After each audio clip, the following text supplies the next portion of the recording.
Good morning, students. जो हाम्रो के रे equation of the straight line in slope intercept फर्ममा हामी पढिसक्यौं।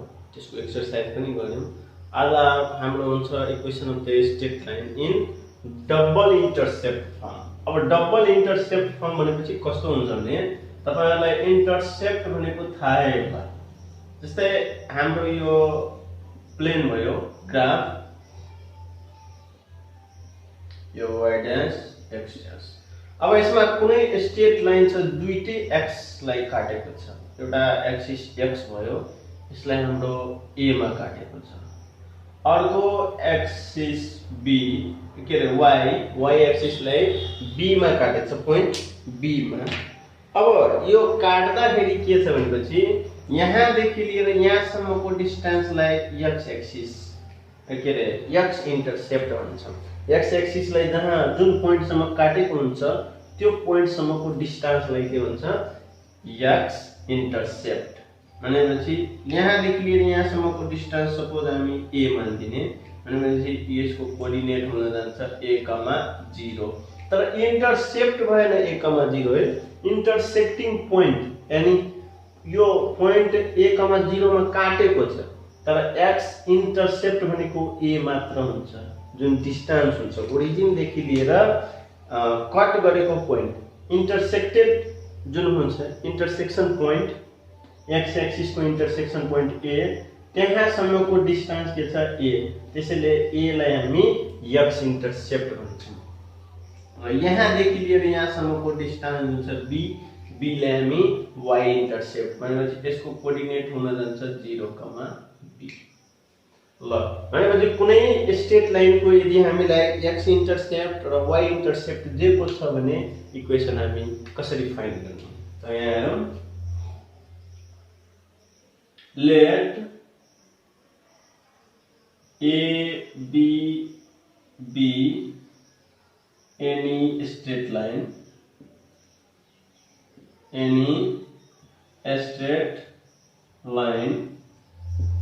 which cuts the x axis at a, 0 and y axis at b, 0, b respectively। ल यहाँ हेर्नु, हाम्रो AB एउटा स्ट्रेट लाइन छ, कुनै स्ट्रेट लाइन छ। Let AB be any straight line which cuts the x axis at a, 0 and y axis at b, 0, b respectively। यसरी x axis र y axis line straight line AB ले cuts गरेछ भनेपछि यो लाइनको equation के हुन्छ? त कुनै पोइन्ट हामी यसमा मान्दिने यो लाइन AB मा। जस्तै यहाँ एउटा कुनै पोइन्ट P छ, x, y, जुनसुकै पोइन्टको कोअर्डिनेट हाम्रो के हुन्छ, x, y। Again let P x, y be any point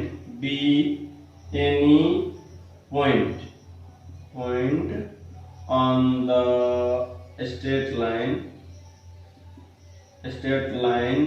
के छ हाम्रो AB, स्ट्रेट लाइन AB मा कुनै पोइन्ट छ। Let P x, y be any point on the straight line AB, then ABC that is a, 0, P x, y and b, 0, b are collinear. भनेपछि त्यो के हुन गयो, कोलिनियर।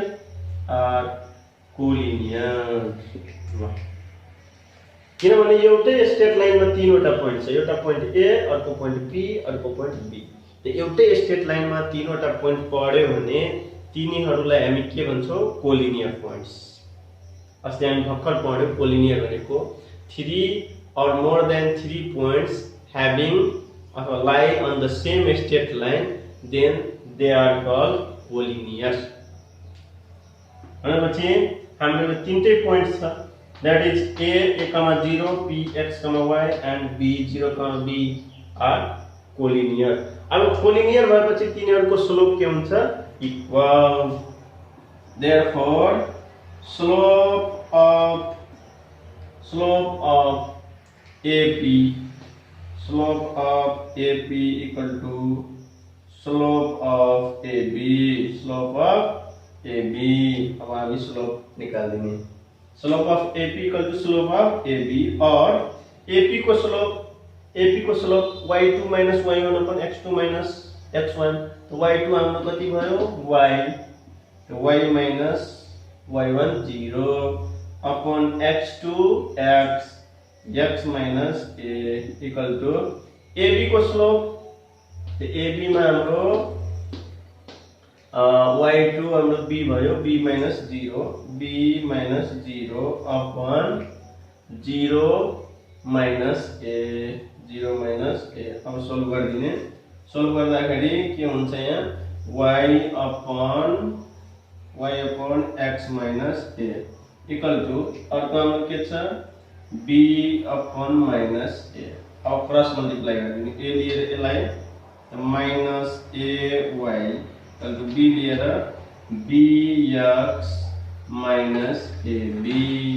ल अब ay लाई यता ल्याइदिनु, ab लाई यता ल्याइदिनु. त हाम्रो माइनस ab यता ल्याउँदा ab equal to bx plus ay भयो. अब ab लिएर दुवैतिर के गर्दिनु?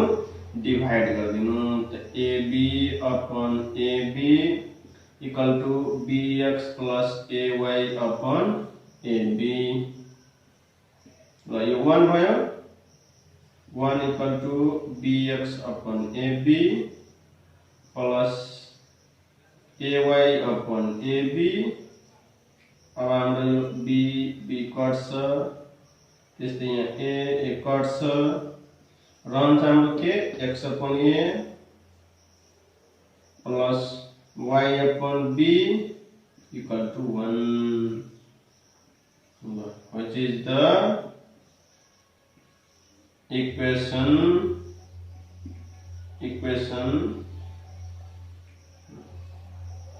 x upon a plus y upon b equal to 1, which is the equation of the straight line. Equation of the straight line in double intercept form. यसैले हामी के भन्छौं? Double intercept form. यो डबल इंटरसेप्ट फर्ममा यस्तो हुन्छ. हाम्रो दुईटा इंटरसेप्ट भयो. जस्तै हामीले x upon a plus y upon b equal to 1 लेख्यौं भने यो a भयो x intercept, a x intercept, अनि यो b भयो y इंटरसेप्ट. त्यसैले हाम्रो डबल इंटरसेप्ट. अब डबल इंटरसेप्ट फर्ममा हामीलाई कुनै स्ट्रेट लाइनको इक्वेसन निकाल्नु छ भने त्यस्तो फर्मुला राखिदिनु होला, हाम्रो इक्वेसन आइहाल्छ. अब डबल इंटरसेप्ट फर्मको फर्मुला डिराइभ गर्नु पर्यो भने यसरी डिराइभ गर्नु होला. तपाईहरुले बुझिसक्नु भएको होला डबल इंटरसेप्ट फर्ममा हामी कसरी डिराइभ गर्ने. जस्तै अब हामीलाई कुनै स्ट्रेट लाइनको x इंटरसेप्ट दिएको हुन्छ. x इंटरसेप्ट लाई हामी a ले डिनोटेट गर्छौं. a equal to 3 छ. and y इंटरसेप्ट ल y intercept b equal to 4 छ. भनेपछि यसको हामी इक्वेसन कसरी निकाल्ने? Therefore the equation of the straight line is के हुन जान्छ? x upon a plus y upon b equal to 1. अब भ्यालु राख्दिने. x upon a को value x intercept 3 plus b को value y intercept 4 equal to 1. ल हाम्रो यो दुईटैको LCM कति आउँछ? 12. 4 3 12 त 4 x plus 3y upon 12 equal to 1 भनेपछि कति आयो 4x plus 3y equal to 12 यति भयो इक्वेसन। यसरी हामीलाई इन्टरसेप्ट के को छ भने इक्वेसन फाइन्ड गर्न सक्छौं। यो डबल इन्टरसेप्ट को हाम्रो फर्मुला भयो, त्यो अनुसार हामी इक्वेसन निकाल्न मजाले सक्छौं। अब इन्टरसेप्ट बुझिसक्नु भएको होला है। ओरिजिन देखि लिएर एक्स एक्सिस मा जुन पोइन्टमा काटेको हुन्छ त्यो ओरिजिन देखि लिएर त्यो पोइन्ट सम्म, जस्तै यहाँ हाम्रो एक्स एक्सिस भयो, त्यो एक्स एक्सिसले कहाँ काटेको छ पोइन्ट ए मा, भनेपछि ओरिजिन देखि पोइन्ट ए सम्मको डिस्टेन्स हाम्रो ए छ, एक्स इन्टरसेप्ट ए। वाई एक्सिसलाई कहाँ काटेको छ पोइन्ट बी मा, ओरिजिन देखि लिएर बी सम्मको डिस्टेन्स हाम्रो के थियो बी। ल भनेपछि एस को वाई इन्टरसेप्ट बी हुन्छ। वाई इन्टरसेप्ट 0, b हैन, यो पोइन्ट भइहाल्यो। वाई इन्टरसेप्ट भनेको डिस्टेन्स हुन्छ इन्टरसेक्ट गरेको पोइन्ट सम्म ओरिजिन देखि लिएर। यसरी हामीले डबल इन्टरसेप्ट फर्मुला ड्राइभ गर्न सक्छौं। र कुनै प्रब्लम हामीलाई दियो भने डबल इन्टरसेप्ट वाला हामी यस्तो डबल इन्टरसेप्ट फर्मुला राखेर यसरी इक्वेसन निकाल्न सक्छौं। ल म अब योसँग रिलेटेड एक दुईवटा प्रब्लम बनाइदिन्छु, त्यसपछि होमवर्क दिन्छु।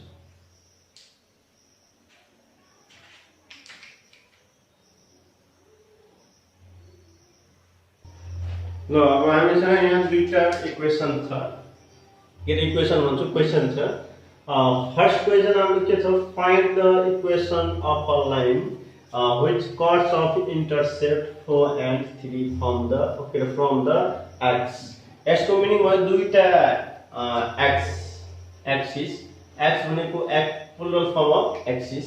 त यसमा कस्तो छ भनेपछि जस्तै यो एउटा स्ट्रेट लाइन होला हैन, यसलाई कतिमा काटेको छ 4 मा, भनेपछि यसको भयो 4,0 अनि y एक्सिसलाई कतिमा काटेको छ भनेपछि 3 मा, यहाँ भयो 0,3 यति। हो भनेपछि यसको इक्वेसन कति हुन्छ हामीलाई फाइन्ड गर्नु हुनेछ। यहाँ हेर्नु यसमा x इन्टरसेप्ट कति छ, x intercept a equal to 4 and y intercept b equal to कति हो 3। तब हामीले इक्वेसन फाइन्ड गर्दिनु। Therefore the equation of the straight line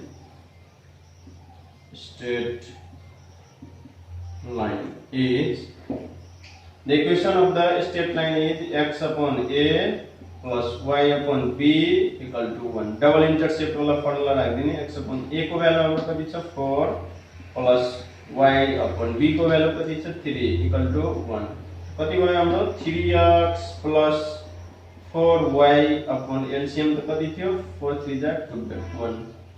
अनि हाम्रो इक्वेसन आइसक्यो। इक्वेसन आयो 3x plus 4y equal to 12। यति भयो हाम्रो एन्सर। अब यसैमा एउटा क्वेशन यहाँ जोड दिएको छु, के भनेपछि does the line passes through 2,3।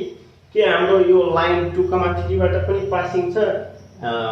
यसको मिनिङ के भयो, यो 2,3 यो लाइनमा कतै पर्छ त त्यो टेस्ट गर्नको लागि हामीले त्यसमा सटिस्फाई गराउने। Putting x equal to 2 and y equal to 3 in the equation 3x plus 4y equal to 12 we get output गर्नु। तो सटिस्फाई गर्यो भने पासिङ गर्छ, सटिस्फाई गरेको छैन भने does not pass. 3 into 2 plus y को ठाउँमा 3, तो 4 into 3 equal to 12। कति हुन्छ हाम्रो यहाँ 3 2 जा 6 plus 4 3 जा 12 equal to 12। कति आयो 12 plus 6 18 equal to 12, which is false। यो कुरा wrong हो, which is false। भनेपछि हाम्रो सटिस्फाई गरेन 2,3 सटिस्फाई गरेन x 3 to the 6 4 3 the 12 दुवैतिर equal भएको भए जस्तै यहाँ 18 छ त्यही 12 इक्वल टु 12 त विच इज ट्रु हुन्थ्यो ट्रु भएपछि सटिस्फाई हुन्छ फल्स भयो भने हुँदैन त यहाँ राख्दिने the line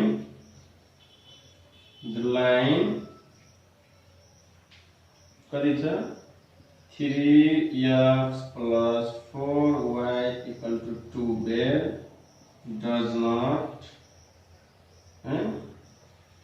not pass through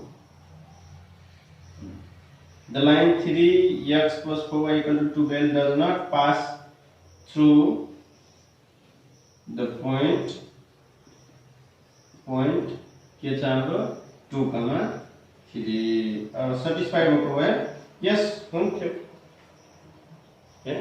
यसरी हामी यस्तो खालको प्रब्लम बनाउन सक्छौं इजी छ ल अब त्यस्तै हाम्रो यो सेकेन्ड नम्बरको क्वेशनमा के भनेछ x intercept of a line is 3 times of its y intercept and their sum is 16 unit to find the intercept ल अब यसको जुन x intercept छ y intercept को 3 times छ यहाँ लेखेको दिनु let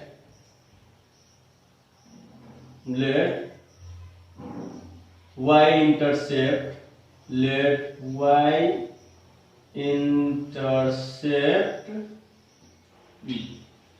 be a अथवा के मान दिनु let y intercept be k then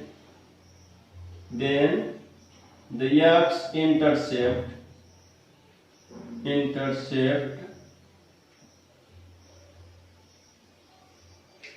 then the x intercept will be x intercept of a line is 3 times y intercept times of its y intercept को 3 times से x intercept तो हाम्रो y intercept be k then x intercept will be 3 times भनेपछि 3k है अब हामीले गर्दिने according to the question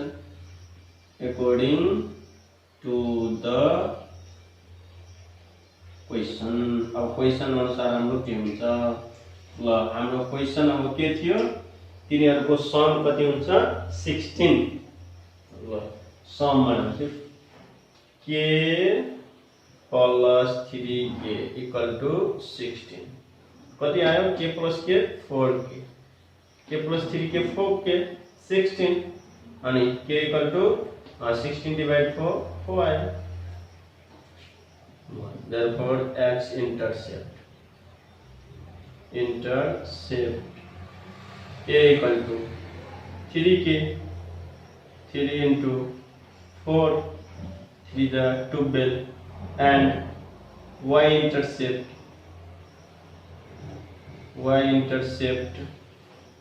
b equal to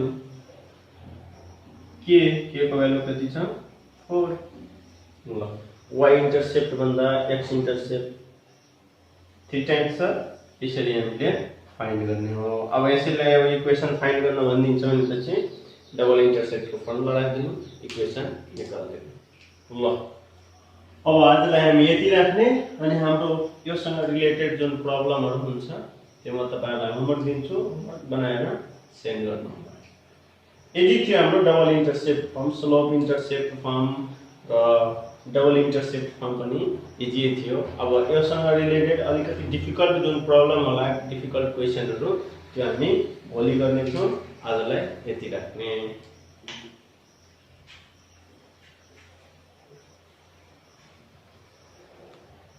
ल भोलिको हाम्रो होमवर्क एक्सरसाइज 3 को C question number 1 find the equation of a straight line in the following condition तल इंटरसेप्टहरु दिएको छ क्वेशन नंबर 1 भयो त्यसपछि क्वेशन नंबर 2 अनि क्वेशन नंबर 3 त्यसपछि क्वेशन नंबर 4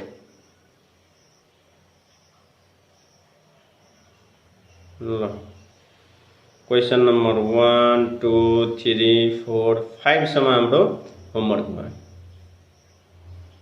थोड़े होमवर्क देखो,